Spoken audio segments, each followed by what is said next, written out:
Bonjour Evelyne, comment tu vas? Bonjour Père Simonet, ça va? Et toi? Très bien, tu as passé une bonne semaine, j'espère. Excellente. Oui.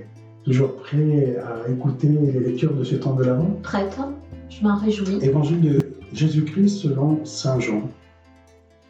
Il y eut un homme envoyé par Dieu, son nom était Jean. Il est venu comme témoin, pour rendre témoignage à la lumière, afin que tous croient par lui. Cet homme n'était pas à la lumière, mais il était là pour rendre témoignage à la lumière. Voici le témoignage de Jean quand les Juifs lui envoyèrent de Jérusalem des prêtres et des Lévites pour lui demander « Qui es-tu » Il ne refusa pas de répondre. Il déclara ouvertement « Je ne suis pas le Christ ». Ils lui demandèrent « Alors qu'en est-il ? Es-tu le prophète Élie » Il répondit « Je ne le suis pas ». « Es-tu le prophète annoncé » Il répondit « Non ».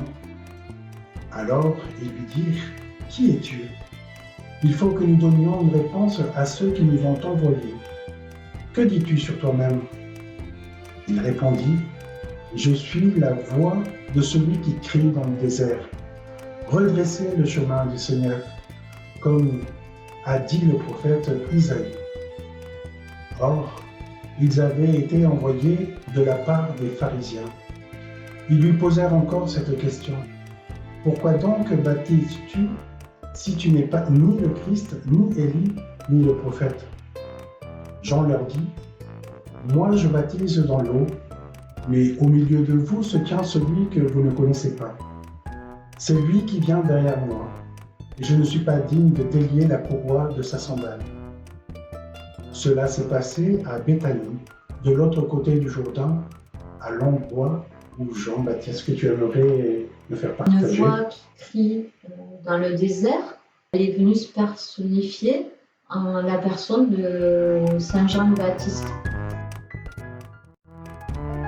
Tout est rassemblé dans le sens où l'histoire de l'Ancien Testament se révèle en la personne de Saint Jean le Baptiste.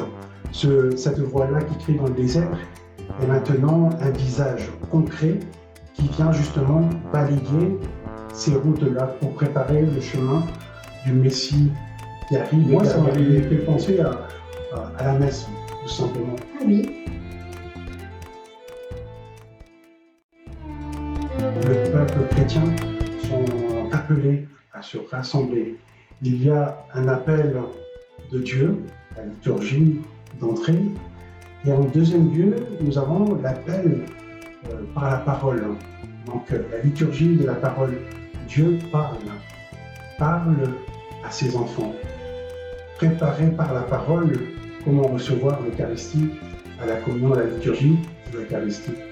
Et enfin, après avoir reçu Jésus en nous, on ne le garde pas que pour soi, mais aussi de partager à autrui. Ma nièce, voire même mes jeunes en paroisse, m'avaient inspiré des pas de danse, par exemple, pour mémoriser ces 4 axes-là. Est-ce que tu es prête? Je suis prête. C'est parti.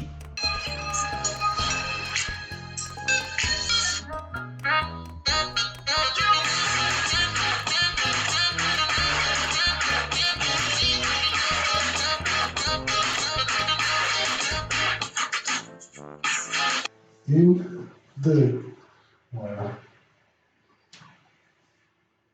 Et maintenant, le défi à vous de faire une danse sur les 4 temps de la messe.